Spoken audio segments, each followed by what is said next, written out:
Everyone, welcome back to Radhika coaching classes. तो कल हमने किया था, यहाँ तक हमने कंप्लीट कर लिया था अपना, है ना। आज हम करने वाले हैं, ये मोस्ट इंपॉर्टेंट मैं बोलूँगी इसको, क्योंकि यहाँ से हर बार एक क्वेश्चन बनता ही बनता है एंड ये थोड़ा कंफ्यूजिंग होता है ना। इसमें मतलब कंफ्यूजिंग वाला वो बात भी नहीं है कि आपको याद ही नहीं रहेगा, अगर एक दो बार रिवाइज करोगे तो याद हो जाता है। तो अघोष, सघोष, अल्पप्राण और महाप्राण ये क्या होते हैं, कौन सा वर्ग इसमें आता है, तो वो अब आपने कल हमने यहाँ किया था ये वर्ग के अनुसार, है ना। क वर्ग में कौन कौन से वर्ण आते हैं आपके, च में, ट में, त में और प में। अब जो ये हमारी ऐसे वर्टिकली जो हमारे कॉलम बने हुए हैं, ठीक है, ये हमारी रोज होती हैं। तो इसको जैसे ये हमारा क्या आ गया फर्स्ट, ये हमारा सेकंड, ये थर्ड, ये फोर्थ और ये फिफ्थ। जब हम बात करते हैं अघोष, अघोष का मतलब क्या होता है, हर वर्ग का पहला और दूसरा। अभी आपका वर्ग है ना, इसमें पहला ये और दूसरा ये आपके दोनों जो कॉलम है ये किस में आते हैं आपके अघोष। आप इसको ऐसे भी याद रख सकते हो, अघोष, अघोष मतलब पहले, पहले आता है तो अघोष पहले, तो हर वर्ग का पहला और दूसरा जो वर्ण है वो आते हैं, पहला और दूसरा, ठीक है। जैसे आपका क वर्ग में आपका क्या क्या आएगा फिर पहले और दूसरे में, क ख। च वर्ग में से च और छ आएगा, ट वर्ग में ट ठ आएगा, त में त थ आएगा, प में प और फ आएगा, ठीक है। फिर हम बात करते हैं सघोष। अब अघोष में अगर पहले दो आ गए हैं, ये वाला और ये वाला, तो सघोष में ये तीनों आएंगे आपके, है ना। ग घ अड़, ज झ न, ट ठ न, द ध म न और प फ, सॉरी ब भ म, ठीक है। ये लास्ट के तीन आपके किस में आएंगे फिर, सघोष में। फिर आती है अल्पप्राण और महाप्राण की बारी, ठीक है। अब देखो महा मतलब महान, है ना। कौन होते हैं महान, जो इवन होते हैं, जो सम संख्याएं होती हैं। तो ऐसे याद रख सकते हो आप इसको कि हर वर्ग का दूसरा और चौथा, दूसरा और चौथा क्या होता है, सम, क्योंकि सम संख्या यही होती है आपकी 2 और 4, ऐसे याद रख सकते हो, ठीक है। तो हर वर्ग का दूसरा और चौथा किस में आता है, महाप्राण में। तो बचा क्या, ओड, ओड मतलब 1 3 5, तो हर वर्ग का फर्स्ट, थर्ड एंड फिफ्थ वो किस में आता है आपका, अल्पप्राण में। अब एक और बात, आपने अंतस्थ व्यंजन मैंने आपको कल कराए थे, जो क्या होते हैं आपके य र ल और व। अंतस्थ मैंने आपको कल करवाए थे, य र ल व, ठीक है। तो य र ल व, अब इनका भी तो हमें पता होना चाहिए उच्चारण स्थान, है ना। तो ये और इनका ये भी पता होना चाहिए कि इसमें से कौन सा सघोष है, इसमें से कौन सा अघोष है। तो देखो य र ल व ह, ये आपके क्या होते हैं, सघोष। ये आपके क्या होते हैं, सघोष, सघोष होते हैं ये। अब अघोष और सघोष में से तो पता लग गया हमें कि ये क्या होते हैं आपके, अघोष होते हैं। अब अल्पप्राण और महाप्राण में से ये क्या बनेंगे, अब अल्पप्राण, अल्पप्राण का मतलब है जिसमें कम समय लगे बोलने में, क्विकली आप बोल सकते हो, य र ल व। तो ये किस में आ जाते हैं, अल्पप्राण में। ह में थोड़ा सा आपको य र ल व से थोड़ा सा हल्का सा साउंड, या फिर ये लगा लो टाइम कंज्यूमिंग थोड़ा सा ज़्यादा लगता है ह में, तो इसलिए ये क्या बन जाता है आपका, महाप्राण, ठीक है। तो अघोष जो पहले आते हैं फर्स्ट और सेकंड, सघोष जो लास्ट के तीन है, अल्पप्राण मतलब जिसको बोलने में कम टाइम लगता है और फर्स्ट, थर्ड और फिफ्थ हर वर्ग का वर्ण इसमें आता है, महाप्राण जो महान होते हैं, जो सम होते हैं, जो इवन होते हैं, तो फर्स्ट, सेकंड और फोर्थ इसमें आता है। और जब आप बात करते हो अंतस्थ व्यंजन की, तो अंतस्थ व्यंजन में जो य र ल व है इसमें कम टाइम लगता है, तो इसलिए ये अल्पप्राण है। ह में थोड़ा सा टाइम इनसे ज़्यादा लगता है, तो ये क्या है आपका, महाप्राण है, और ये सघोष होते हैं सारे। फिर आपके बाद बारी आती है, हमने कल व्यंजनों का तो उच्चारण स्थान हमने कल कर लिया था, है ना, कंठ, तालु, मूर्धा, दंत और ओष्ठ। आज करेंगे स्वरों का उच्चारण स्थान। स्वरों में ए आ कंठ से बोले जाएंगे, ई तालु, री मूर्धा, ठीक है। फिर आपका दंत इसमें नहीं आता, इसमें आता है फिर आपका कंठ और ओष्ठ। इसमें एक यहाँ पे लिख लेते हैं ओष्ठ। ओष्ठ मतलब जो होठों का यूज करके बोले जाते हैं, ऊ, ये आपके दोनों किस में आते हैं, ओष्ठ में आते हैं, ठीक है। दंत, ओष्ठ। उसके बाद है कंठ, दंत, ओष्ठ, औ औ, ये क्या है आपके कंठोष्ठ। कंठ और तालु से क्या बोले जाते हैं आपके, ए आई, ये किस में आते हैं आपके, कंठ और तालु में, ठीक है। तो आज ये हमारा चैप्टर यहाँ पे खत्म हो जाता है। थोड़ा सा एक क्विक रिवीजन मैं इसकी आपको करा देती हूँ, ताकि एकदम से हमारा मतलब रिवाइज हो जाए। तो ये देखिए यहाँ पे थोड़ा सा जूम कर देती हूँ इसको, है ना। तो ये देखिए, जिन वर्णों का उच्चारण बिना किसी अवरोध के होता है, पता है आपको, स्वर होते हैं, है ना। जिन वर्णों के उच्चारण में कम समय लगता है, हर्षव स्वर। जिन स्वरों के उच्चारण में हर्षव स्वरों से अधिक समय लगता है, वो हमने कल किया था दीर्घ। आपके हर्षव स्वर कौन से होते हैं, छोटे वाले अ ई उ री, मूल स्वर भी यही होते हैं, और दीर्घ स्वर आपके जो बड़े वाले थे, ए आई ओ औ को इंक्लूड करके, ठीक है। अब आपको पता होना चाहिए स्पर्श व्यंजनों की संख्या, मैंने ये शॉर्ट में भी डाला हुआ है, ठीक है। आप यूट्यूब पे मेरे मतलब चेक करना शॉर्ट्स वाले में, वहाँ से एक क्वेश्चन आपका पक्का है, कन्फर्म्ड। अंतस्थ व्यंजन आपके 4 होते हैं, ये आपको पता होना चाहिए। और कमेंट सेक्शन में आप मेरे को कमेंट करके बताओगे कि यहाँ पे 27 है, ठीक है। जो स्पर्श व्यंजन आपके 27 है, तो इसमें कौन कौन से व्यंजन है, ये आप मेरे को कमेंट करोगे। उसमें व्यंजन कौन कौन से होते हैं, श वाले, है ना, स श और ह, ठीक है। और ये भी आपके कितने होते हैं, 4। फिर एक और कुछ इंपॉर्टेंट सा है, ठीक है, वो आप एक बार देख लो। अंतस्थ व्यंजन य र ल व थे, है ना। अर्धस्वर, अर्धस्वर का मतलब होता है जो स्वर आधे स्वरों की तरह ये बिहेव करते हैं, लेकिन होते तो ये व्यंजन है, लेकिन ये क्या होते हैं, स्वरों की तरह बिहेव करते हैं। मतलब इनको बोलने में, जैसे स्वर आप क्या बोलते हो, एकदम से क्विकली बोल देते हो, किसी की हेल्प नहीं लेनी पड़ती, है ना। तो इनको अर्धस्वर बोलते हैं। क्या कौन कौन से हैं वो व्यंजन, य और व, इनको क्या बोलते हैं, अर्धस्वर। लुंठित र होता है और पार्श्विक आपका क्या होता है, ल, ठीक है। ये भी इंपॉर्टेंट है, ये भी मैंने अपने शॉर्ट में जो वीडियो डाली हुई है उसमें ऐड कर रखे हैं दोनों।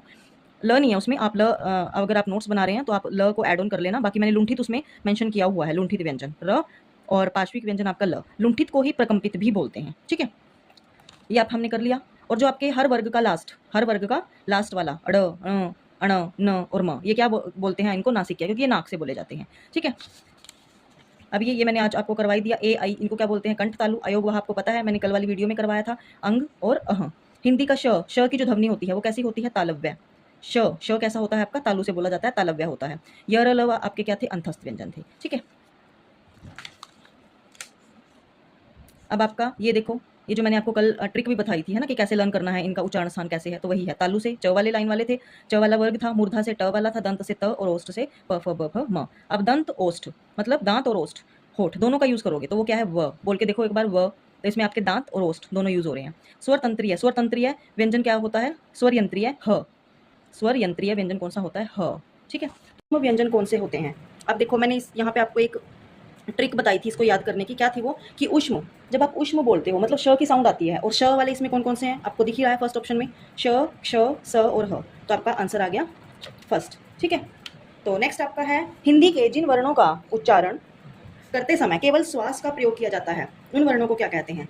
अघोष, सघोष, अल्प प्राण, महाप्राण। मतलब आप सिर्फ किसका यूज करते हो, किसका प्रयोग करते हो? श्वास का, मतलब सांसों का यूज करते हो, वो आपके होते हैं अघोष, ठीक है। ऑप्शन यहाँ पे आंसर भी लिखा हुआ है, बट हम पहले खुद प्रैक्टिस करेंगे, फिर बाद में हम लोग ऑप्शन को चेक करेंगे, ठीक है। सॉरी, क्वेश्चन आंसर को चेक करेंगे। य र ल व व्यंजनों को क्या कहते हैं? य र ल व को आप अंतस्थ व्यंजन बोलते हैं, ठीक है। तो चलिए नेक्स्ट हमारा फोर्थ क्वेश्चन है, निम्नलिखित में से ओष्ठ ध्वनि है। ओष्ठ मतलब जो आप जब बोलते हैं तो आप अपने होठों का प्रयोग करते हैं, ठीक है। तो वो ध्वनि कौन सी है? अब आपको बोल के देखना है। ल नहीं, र नहीं, स नहीं, फ आप देखो, बोल के देखो, ट्राई करो। तो फ की जो ध्वनि है वो क्या है? आपकी ओष्ठ ध्वनि। वोवल को हिंदी में क्या कहते हैं? ये सबको ही पता है, स्वर। जिन शब्दों के अंत में अ आता है उसे क्या कहते हैं? जिस शब्दों के अंत में अ आता है उसको क्या बोलते हैं?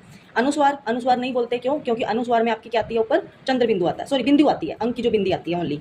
अयोग वहा आपके कौन से थे? अयोग वहा थे आपके अंग और अह। अंतस्थ आपके य र ल व। तो बचा क्या? अकारांत। ये अकारांत ही होते हैं वैसे भी, जिसमें सिर्फ अ का साउंड आता है। कौन स्वर नहीं है इसमें से? स्वर कौन सा नहीं है? अ है, उ है, ए है, तो आपका ब आपका स्वर नहीं है, तो ये आपका आंसर है। निम्नलिखित में से कौन सा वर्ण घोष है? अब आपने अघोष और सघोष दो किए थे ना, तो ये जो घोष है ना, घोष, इसी को आप बोलते हैं सघोष। ये सघोष ही होता है, ठीक है। तो अघोष और सघोष। अब सघोष कौन कौन से थे आपको मैंने बताए थे? अघोष तो वो थे, अघोष कौन से थे? जो आपके वर्ग में फर्स्ट और 2 वाले थे। और सघोष कौन से थे? जो लास्ट के 3 बच जाते हैं, है ना। यानी कि हर वर्ग का तीसरा, चौथा और 5वां वर्ण। तो देख लेते हैं। प तो फर्स्ट ही वर्ण होता है। त, थ, द ये तीसरा है, ठीक है, ये देख लेते हैं। ट भी पहला है, प, फ ये दूसरा है, तो ये तीनों तो नहीं है, तो आपका कौन सा आया इसमें? सघोष में द। भाषा की सबसे छोटी इकाई को क्या कहते हैं? छोटी इकाई सबसे छोटी, जिसको आप फर्दर टुकड़े नहीं कर सकते, वर्ण। वर्णमाला किसे कहते हैं? वर्णों के समूह को वर्णमाला कहते हैं। निम्नलिखित में से कंठ्य ध्वनियां कौन सी होती है? कंठ्य ध्वनियां मतलब जो कंठ से बोली जाती हैं, जिसके लिए मैंने आपको कल बताया था, क, च, ट, तप। तो क मतलब कंठ, कंठ मतलब क वर्ग पूरा आएगा, तो कौन सा इसमें क वर्ग? Option A. निम्नलिखित में से उच्चारण स्थान के आधार पर मूर्धन्य व्यंजन बताइए। मूर्धन्य, अब आप देखो मैंने आपको करवाया था क, च, ट, त, प, है ना। तो ये क वर्ग, च वर्ग, ट वर्ग, त वर्ग और प वर्ग, ठीक है। और मैंने आपको एक ट्रिक बताई थी कि इनका जो उच्चारण स्थान है वो कैसे याद रखना है आपने? क किताब मुंह दो, है ना, किताब मुंह दो। तो म मतलब मूर्धा, मूर्धा में कौन सा आएगा आपका? थर्ड, सॉरी ये वाला था ना, हाँ। तो मूर्धन्य पूछे है ना उसने, तो मूर्धन्य में कौन से वाले आएंगे आपके? ट वाली, ट वाला पूरा वर्ग आएगा, है ना। तो इसमें ट वाला कौन सा है? ये है, ट, ठ, ड, ढ, अण, है ना। तो ये आपका मूर्धन्य आ गया।